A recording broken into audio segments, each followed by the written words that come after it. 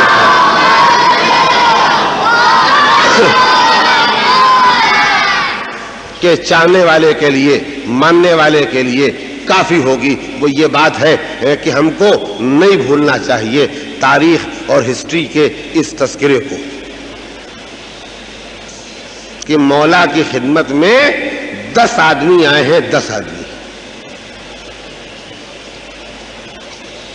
کوفے میں آئے اور 10 کے 10 آدمی آپ کے ہاتھ پر بیعت کرنے آئے۔ ایک گروپ ہے، ایک ڈیلیگیشن ہے، ایک وفد ہے جو آیا ہے 10 کے 10 آدمیوں کا۔ ایک ایک کر کے ایک ایک آدمی آپ کے ہاتھ پر بیعت کرتا ہے، آپ اس سے اقرار لیتے ہیں، وہ بیعت کر کے اقرار کر کے بیٹھ جاتا ہے۔ 10واں آدمی جو ہے اس کا نام ہے عبد الرحمن ابن ملجم۔ 10ویں آدمی کا نام ہے عبد الرحمن ابن ملجم، جو مولا کا قاتل ہے۔ وہ ان 10 آدمیوں کے ساتھ آیا ہے، آپ نے اس کو بھی موقع دیا بیعت کرنے کا، اس نے بیعت کی۔ 10 کے 10 آدمی بیعت کر چکے، مولا کو مان لیا، حاکم مان لیا، امام مان لیا، سب مان لیا۔ جب مولا نے رخصت کیا سب جانے لگے، جب جانے لگے تو سب کو جانے دیا، ابن ملجم کو آواز دی ذرا پلٹ کیا۔ جب پلٹ کے آیا تو مولا نے اس سے کہا کہ تجھے یہ خیال ہے کہ تو نے میری بیعت کی؟ کہا مولا خیال کیوں ہے، میں بیعت کرنے آیا تھا اور بیعت کی ہے۔ کہا اچھا دیکھو، اگر میرے ہاتھ پر بیعت کی ہے، مجھے اپنا امام اور حاکم تسلیم کیا ہے، تو یاد رکھنا میں نے تم پر کوئی دباؤ نہیں ڈالا ہے، تم نے اقرار کیا ہے، اپنے اقرار پر باقی رہو گے؟ کہا مولا بالکل بے شک باقی رہو۔ چلا گیا، ابھی دروازے سے نکلا نہیں تھا، گھر کے اندر ہی تھا کہ مولانا نے پھر آواز دی، ادھر آئے ابن ملجم۔ پھر آیا، کہا تم نے بیعت کی، اپنی مرضی سے بیعت کی، باقی رہو گے، یاد رہے گی بات؟ کہاں بالکل یاد رہے گی۔ جب مولا نے اسے کئی مرتبہ بلایا اور اس کی بیعت اور اقرار کو دہرایا، ذرا سنیے گا، یہ ہے سمجھ جانے کی جگہ، یہ ہے وہ خطرہ جس سے بچنے کے لیے ہر مولا کے غلام کو پوری کوشش کرنا چاہیے۔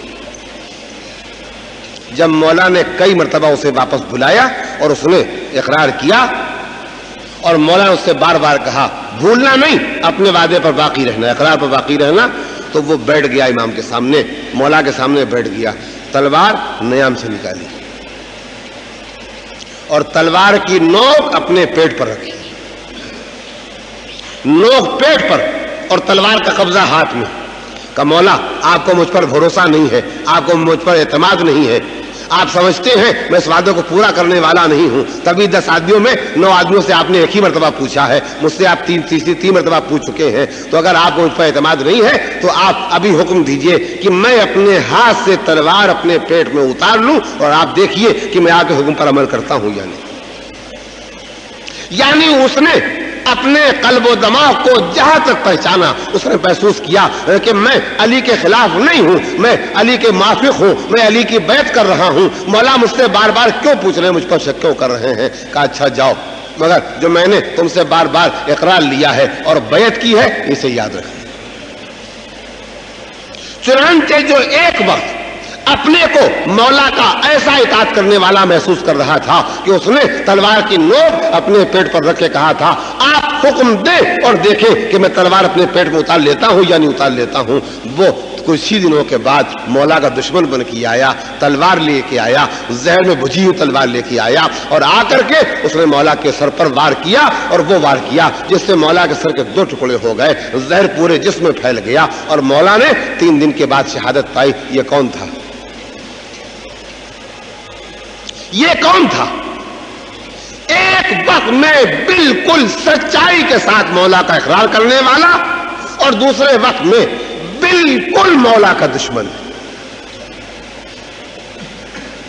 بس جو بات میں کہنا چاہتا ہوں کاش میں کہہ سکوں، کاش آپ سن سکیں اور ہم آپ مل کے اس بات کو سوچ سکیں اور زندگی بھر کے لیے اپنی گرہ میں باندھ لیں۔ ہمیں سوچنا ہی پڑے گا، ہمیں سوچنا ہی پڑے گا کہ ظاہری اسباب کی بنا پر وہ کون چیز تھی جس نے ابن ملجم کو دشمن بنایا۔ جس دن ابن ملجم بیعت کر رہا تھا، جیسے علی اس دن تھے، جیسے اچھے علی، جیسے باکمال علی، جیسے صاحب علم علی، جیسے صاحب شجاعت علی، جیسے سقی علی، جیسے عابد علی، جیسے وسیع علی، جیسے ولی علی، جیسے علی آج تھے ویسے علی اس دن بھی تھے جس دن اس ملعون نے مولا پر حملہ کیا تھا۔ تو مولا تو نہیں بدلے تھے، یہ کیوں بدل گیا؟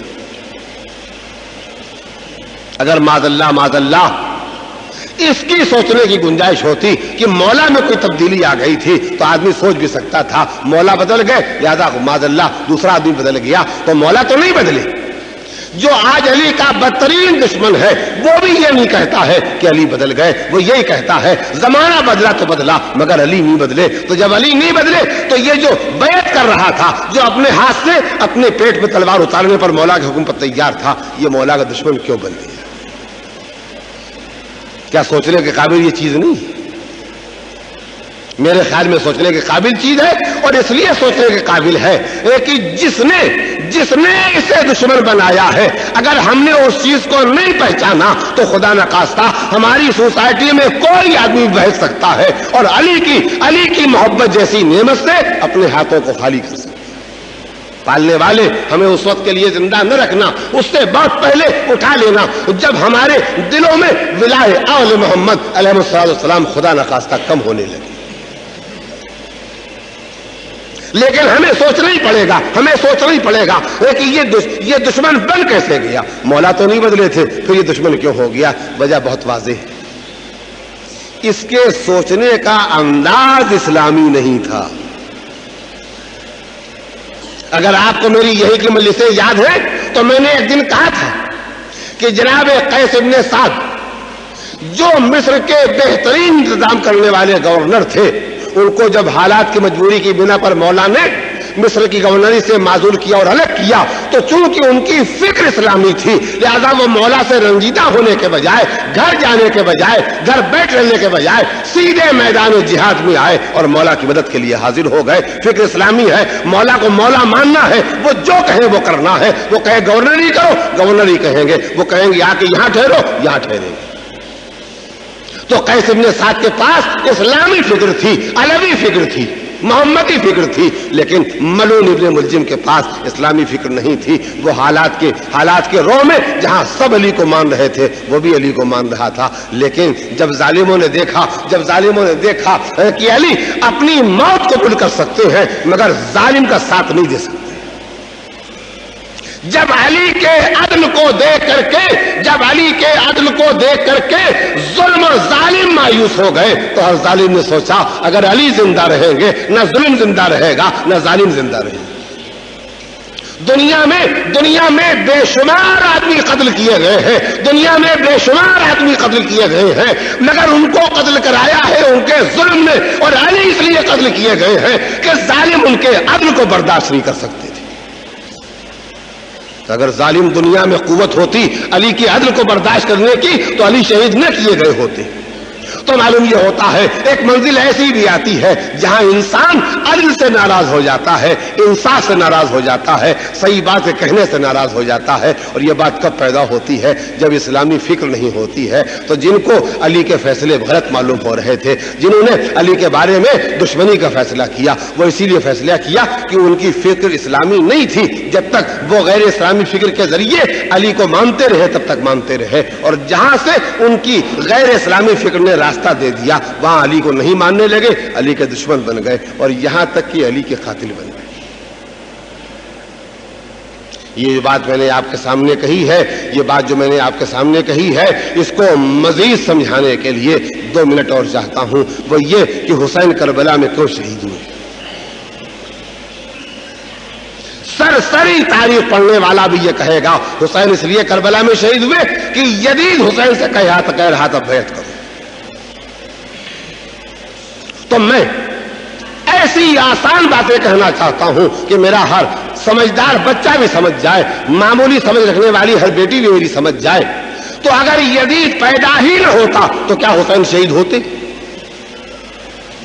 یزید پیدا ہونے کا مطلب یہ نہیں ہے کہ یزید کا جسم نہ پیدا ہوتا، یعنی یزید کا کیریکٹر نہ پیدا ہوتا تو کیا حسین شہید ہوتے؟ اگر یزید کا کیریکٹر نہ پیدا ہوتا تو کربلا میں حسین کو شہید نہ ہونا پڑتا. تو سوال یوں پیدا ہوتا ہے حسین کیوں شہید ہوئے؟ یزید کی بیعت کی بنا پر. تو اگر یزید کا کیریکٹر نہ پیدا ہوتا تو حسین شہید نہ ہوتے. اب مسئلہ پیدا ہوتا ہے یزید کا کردار کیسے پیدا ہوا.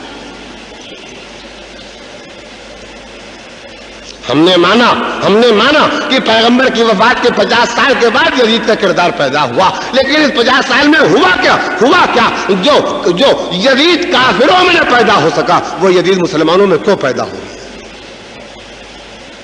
تاریخ کو، ہسٹری کو اس سوال کا جواب دینا پڑے گا، اور جواب موجود ہے.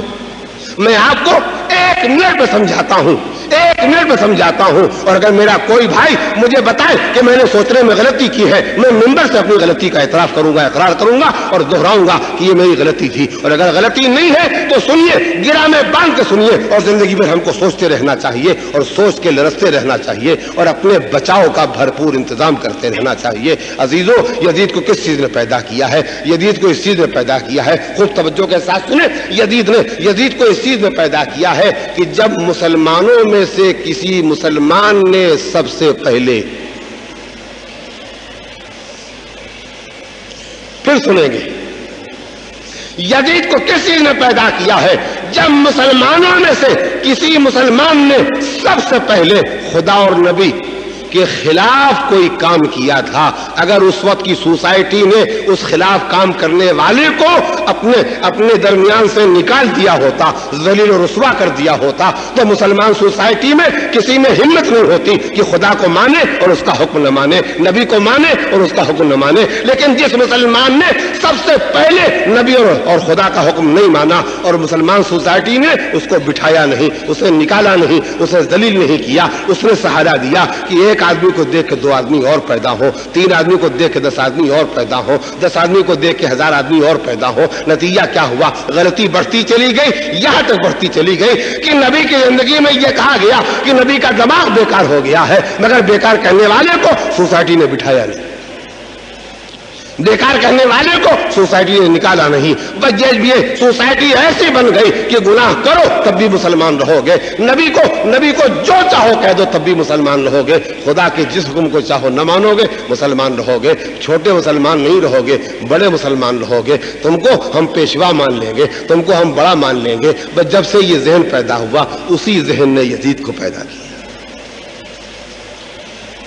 اگر پہلے جرم پر جرم کرنے والے کو سوسائٹی نے کچل دیا ہوتا کہ مسلمان اور اسلامی سوسائٹی میں گناہ کرنے کی ہمت نہ پیدا ہوتی تو پھر پوری اسلامی سوسائٹی اسلامی فکر کے ساتھ زندگی بسر کرتی. نہ یزید پیدا ہوتا، نہ حسین شہید ہوتے، نہ ابن ملجم پیدا ہوتا، نہ علی شہید ہوتے، نہ جادہ پیدا ہوتی، نہ حسن شہید ہوتے، نہ ظالم پیدا ہوتے، نہ فاطمہ شہید ہوتی، نہ ظلم آگے بڑھتا، نہ محسن شہید ہوتے، نہ ظلم کی حوصلہ افزائی ہوتی، نہ نبی کو پتھر کھانا پڑتے، نہ نہ نبی پر الزام آتا، نہ نبی پر اعتراض ہوتا، نہ نبی کو یہ کہا جاتا کہ ان کے ذہن کی صلاحیتیں ختم ہو گئی ہیں۔ یہ جتنا تاریخ اسلام میں نفاق پایا جاتا ہے، فسق پایا جاتا ہے، فجور پایا جاتا ہے، اس کی وجہ یہی ہے کہ مسلمان نے مسلمان ہو کے غیر اسلامی کام کیا۔ کیوں؟ اس کے پاس فکر غیر اسلامی تھی اور سوسائٹی کے پاس بھی فکر غیر اسلامی تھی۔ اس نے غلطی کی، انہوں نے غلطی برداشت کر لی، اسی سے ساری تباہی آئی ہے۔ تو اگر ہم سچے محمدی ہیں، اگر ہم سچے علوی ہیں، اگر ہم سچے فاطمی ہیں، اگر ہم سچے حسنی ہیں، اگر ہم سچے حسینی ہیں، تو پھر ہمارے پاس وہ دماغ ہونا چاہیے، وہ سوچنے کا انداز ہونا چاہیے جس میں ہم جتنا سوچیں فقط ایک روشنی میں سوچیں کہ ہم خدا کے ماننے والے ہیں، ہمیں وہی ماننا ہے جس کو وہ کہتا ہے، ہمیں وہی کرنا ہے جس کے لیے اس نے حکم دیا ہے۔ ہم مسلمان ہیں تو کسی غیر اسلامی چیز کو نہ سوچ سکتے ہیں، نہ غیر اسلامی کام کو کم کر سکتے ہیں۔ بس جب اس منزل تک ہم پہنچ جائیں گے تو ہم مرتے مرتے بھی مر جائیں گے، مگر دامن آل محمد انشاءاللہ ہمارے ہاتھ میں رہے گا۔ جب ہم مرتے مرتے مر جائیں گے، اپنے گناہ نہ معاف کرا سکیں گے، تو ہم کو شفاعت کا حق انشاءاللہ آل محمد سے حاصل ہو جائے گا۔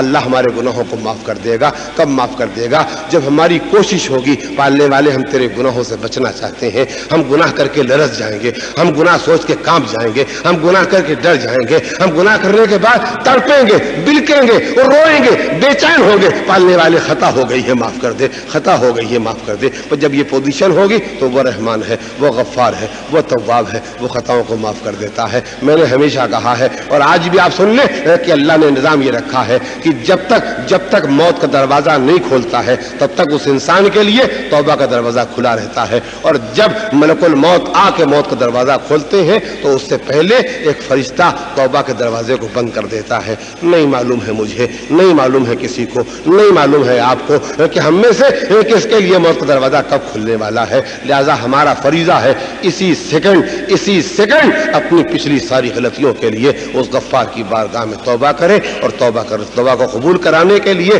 نبی سے فریاد کریں، آل نبی سے فریاد کریں، آقا ہماری سفارش کر دو، ہماری شفاعت کر دو، ہم تمہیں وسیلہ بناتے ہیں اس لیے کہ تم رحمت بن کر کے آئے ہو۔ رحمان کی بارگاہ میں ہماری درخواست ہے، ہمارے گناہوں کو معاف کرا دو۔ آئندہ ہم اپنی فکر کو اسلامی رکھیں گے اور اپنی زندگی کو اسلامی بنانے کی کوشش کریں گے۔ یہ اگر تھوڑا سا ارادہ، تھوڑی سی ہمت، تھوڑا سا حوصلہ ہمارے پاس ہوگا تو بہترین توفیقات خدا کی طرف سے ملیں گی، بہترین تائیدات نبی اور آل محمد کے ساتھ ملیں گے۔ ویسے ہی جیسے جب تک ایران کے اندر فکر غیر اسلامی رہی اور اسلام اور ایران کے رہنے والے اثنا عشری شیعہ غیر اسلامی زندگی پر زندگی بسر کرتے رہے، تب تک ایران دنیا میں ذلیل تھا، تب تک ایران دنیا میں بدترین جگہ تھا، جہاں ایئرپورٹ پر اترنے کے بعد آدمی کو ایرانی آدمی سے کھانا لیتے ہوئے یہ شبہ ہوتا تھا کہیں اس میں خدا نخواستہ سور کا گوشت نہ ہو۔ لیکن آج جب وہی چند سال کے اندر فکر اسلامی ہو گئی، سوسائٹی اسلامی ہو گئی، زندگی اسلامی ہو گئی، تو آج پوری دنیا کی بڑی طاقتیں ہیں، سارے سپر پاورز ہیں جو ایران کے مخالف ہیں، اور ایران کی جگہ پر کھڑا ہوا ہے۔ کیوں کھڑا ہوا ہے؟ یہ ایران کی طاقت نہیں ہے، یہ اسلامی فکر کی طاقت ہے، یہ اسلامی زندگی کی طاقت ہے، یہ اسلامی سوسائٹی کی طاقت ہے، یہ خدا پر یقین کی طاقت ہے۔ یہ ایرانیوں کے پاس جو طاقت ہے، یہ طاقت وہ ہے جو کربلا میں حبیب کے پاس تھی، یہ طاقت وہ ہے جو کربلا میں حر کو حسین تک لائی تھی، یہ طاقت وہ ہے جس نے چھوٹے چھوٹے بچوں میں ہمت پیدا کر دی تھی۔ تماچے مارنے والے تھک سکتے ہیں، لیکن ہمارے گال زخمی بھی ہو جائیں، خون بھی بہنے لگے، لیکن اس کے بعد بھی ہمارے ارادے میں کوئی فرق نہیں آنے پائے گا۔ میرا بیان تمام ہو گیا، لیکن میں بیان تمام کرتے کرتے اپنے لیے لازم سمجھتا ہوں کہ ہو سکتا ہے کہ میرے بیان کے کسی لفظ سے میری کسی بیٹی کا دل دکھ گیا ہو، میرے کسی بھائی کا دل دکھ گیا ہو۔ مجھے اپنے ہر سمجھے اور نہ سمجھے لفظ کے لیے معافی مانگنا ہے، معذرت کرنا ہے۔ کیوں؟ اس لیے کہ میں تبدیلی چاہنا چاہتا ہوں، برائی نہیں پیدا کرنا چاہتا ہوں، میں محبت کرنا چاہتا ہوں، نفرت نہیں کرنا چاہتا ہوں، میں خود بھی جنت جانا چاہتا ہوں اور آپ کے ساتھ جنت جانا چاہتا ہوں۔ اس کے علاوہ کوئی کوشش نہیں ہے۔ میں نے آپ کی خدمت کی ہے، آپ میرے لیے دعا کریں، بس یہی محبتانہ برتاؤ ہے۔ اور اگر کہیں بھی کوئی کسی لفظ سے شبہ پیدا ہو تو وہ لفظ کا شبہ ہو سکتا ہے، نیت کا شبہ نہیں ہو سکتا ہے۔ ختم کی بات، لیکن کیسے ختم ہو جائے؟ اگر کل کربلا میں حسین اپنا قافلہ قافلہ لے کے نہ آئے ہوتے تو نہ یہ مجمع ہوتا، نہ یہ مجلس ہوتی، نہ یہ بیان ہوتا، نہ یہ تذکرہ ہوتا۔ آج جو بھی نور پھیل رہا ہے، آج جو بھی نور پھیل رہا ہے، یہ صدقہ ہے اس پیاسے حسین کی عظیم قربانی کا، جس کی شہادت پر آفتاب کو گہن لگ گیا تھا، جس کی شہادت پر زمین کربلا تھرانے لگی تھی زلزلے کے جھٹکوں سے، جس کی شہادت پر آسمان سرخ ہو گیا تھا، جس کی شہادت پر آسمان سے خون برسا ہے، اور اتنا خون برسا ہے کہ جس کے کپڑوں پر پڑ گیا ہے وہ کپڑا پھٹ گیا ہے، مگر وہ خون کا نشان مٹا نہیں ہے۔ وہ حسین جس کی قربانیوں کے اجالے میں آج یہ ہم آپ جمع ہے اور تذکرے ہو رہے ہیں، اس حسین کی ماتمداری کس نے نہیں کی ہے؟ اس کی ماتمداری ذلیل انسانوں نے نہ کی ہوگی، لیکن اس حسین کی ماتمداری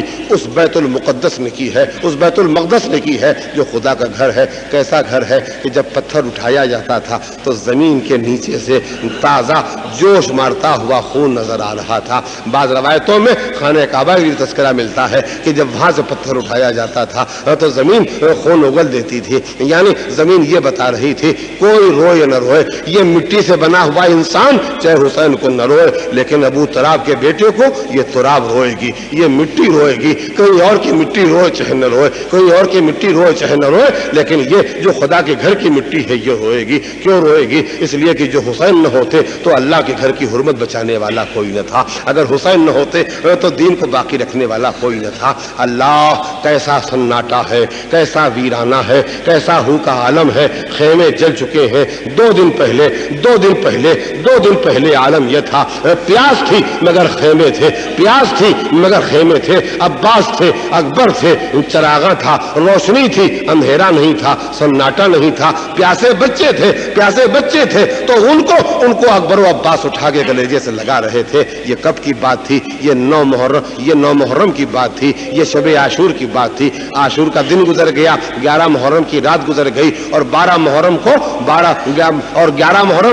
ظہر کے بعد لشکر چلا، اور لشکر کے ساتھ ساتھ قیدی بنا کے زینب بھی لے جائی گئی، سکینہ بھی لے جائی گئی، رباب بھی لے جائی گئی، ام کلثوم بھی لے جائی گئی، سید سجاد بھی لے جائے گئے۔ اب کون ہے کربلا میں؟ کوئی نہیں ہے، جلے ہوئے خیموں کا نشان بھی نہیں مل رہا ہے۔ جو زمین جلتی ہوئی زمین پیاسوں کے آنسوؤں سے کہیں ذرا بھیگ گئی تھی، وہ زمین بھی خشک ہو چکی ہے۔ آج اس کربلا میں جس میں 2 دن پہلے چھوٹے بچوں کے رونے کی آواز آ رہی تھی، اللہ تاش ہائے پیاس مارے ڈالتی ہے، آج اس کربلا میں کسی بچے کے رونے کی آواز نہیں آ رہی ہے۔ سکینہ جا چکی ہیں، اصغر شہید ہو چکے ہیں، محمد باقر جا چکے ہیں، چھوٹے بچے جو گھوڑوں کے ٹاپوں میں آ گئے ہیں وہ شہید ہو چکے ہیں۔ سناٹا ہے، ویرانہ ہے، اداسی ہے، لیکن ایک آبادی ہے۔ کون سی آبادی ہے؟ کچھ لاشیں ہیں جو کربلا کی زمین پر بکھری ہوئی ہیں۔ فرات کے کنارے کوئی شیر لیٹا ہوا ہے، 3 میل کے فاصلے پر کوئی ہور جیسا بہادر لیٹا ہوا ہے، کہیں اکبر کا جنازہ ہے، کہیں قاسم کی لاش ہے، اور قریب آتے ہیں وہ لوگ جو ارد گرد کی بستیوں میں رہتے ہیں تو ان کے کانوں میں آواز آتی ہے، رونے والے نظر نہیں آتے ہیں، لیکن قتلگاہ سے رونے کی آواز آ رہی ہے۔ رونے والے نظر نہیں آتے ہیں، قتلگاہ سے رونے کی آواز آ رہی ہے۔ رونے والے نظر نہیں آتے ہیں مگر روشنیاں نظر آتی ہیں۔ انسان نظر نہیں آتے ہیں مگر جانور اور درندے، جنگلوں میں رہنے والے درندے، شیر جیسا درندہ بھی اپنے سر کو جھکائے ہوئے لاشوں کے پاس بیٹھا دکھائی دیتا ہے۔ دیکھنے والے، قریب کی بستیوں کے رہنے والے دیکھنے والے یہودی ہیں، وہ جاتے ہیں بنی اسد کے پاس جاتے ہیں اور جا کے کہتے ہیں یہ کون ہے جن کی لاشیں پڑی ہوئی ہیں، یہ کون ہے جن کی لاشوں پر سے رونے کی آوازیں آ رہی ہیں، یہ کون ہے جن کی لاشوں کے پاس جا کے مؤدب بیٹھ کے درندے بھی پہرا دیتے ہیں اور ان کی بارگاہ میں حاضر رہتے ہیں۔ کہا یہ ہمارے رسول کا خاندان ہے، یہ یہاں آ کے اترا تھا اور آج اس کی لاشیں بے گور و کفن پڑی ہوئی ہیں۔ جب یہ تذکرہ پھیلتا ہے، یہودیوں کی خبریں پھیلتی ہیں تو بنی اسد کی عورتیں کہتی ہیں مردوں کب تک بیٹھے رہو گے؟ ارے یہ فاطمہ کا کنبہ بے گور و کفن پڑا رہے گا، تم بیٹھے رہو گے؟ وہ کہتے ہیں ہم کو یزید کی فوج کا ڈر ہے، یہ کہتی ہیں اچھا لاؤ لاؤ ہم جاتے ہیں اپنی بیوی کی فرزند کو, اپنی بیوی کے فرزند کو ہم دفن کریں گے. عورتیں تیار ہوتی ہیں, بنی اسد تیار ہوتے ہیں, جا رہا ہے قبیلہ, جا رہا ہے قبیلہ. کس لیے جا رہا ہے؟ قبریں کھودنے کے لیے, شہیدوں کو دفنانے کے لیے. کہ ایک مرتبہ ان دفنانے کے لیے جانے والوں کے کان میں آواز آتی ہے جیسے گھوڑے کے دوڑنے کی آواز آ رہی ہے. یہ ڈر جاتے ہیں کہ ایسا تو نہیں کوئی حکومت کا آدمی آ رہا ہے. یہ چھپنا چاہتے ہیں مگر چھپے تو کہاں چھپے. کہ ایک مرتبہ کوئی نہیں آتا ہے, ایک سوار آتا ہے, ایک گھوڑے پر سوار آتا ہے اور وہ دور سے آواز دیتا ہے ڈرو نہیں, کوئی دشمن نہیں آ رہا ہے. ارے جس کے باپ کو تم دفن کرنے آئے ہو میں اس کا بیٹا سید سجاد ہوں. سید سجاد اترتے ہیں اور کہتے ہیں دیکھو میں بے اجاز آیا ہوں, ہتھکڑیاں بیڑیاں توف چھوڑ کے آیا ہوں, میری مدد کرو.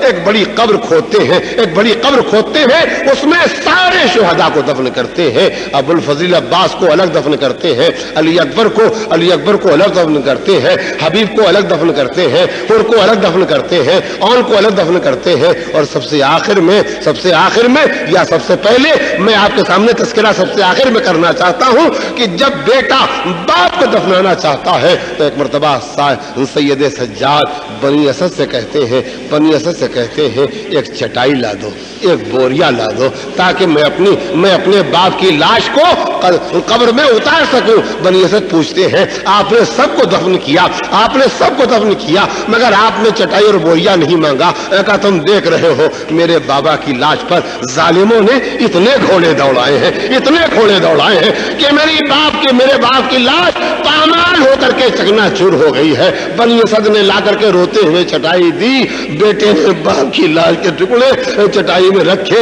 اب میرے پاس سوائے تصور کے کوئی چیز نہیں ہے. باپ نے جان دے دی, بیٹے نے حق ادا کیا. سید سجاد باپ کے میت لے کے قبر قریب آئے, کوئی نہیں ہے جو سید سجاد کی مدد کرے. ارے معصوم کو معصوم دفناتا ہے, امام کو امام دفناتا ہے, کوئی نہ تھا. مگر میرا تصور کہتا ہے جب سید سجاد باپ کے میت لے کے قریب آئے ہوں گے, قبر سے آواز آئی ہوگی لاؤ میرے لال کو دے دو. شاید یہ آواز ان معصومین کی ہو جو حسین کے بزرگ تھے. سیعلم الذین ظلموا ای منقلب ینقلبون علی لعنۃ اللہ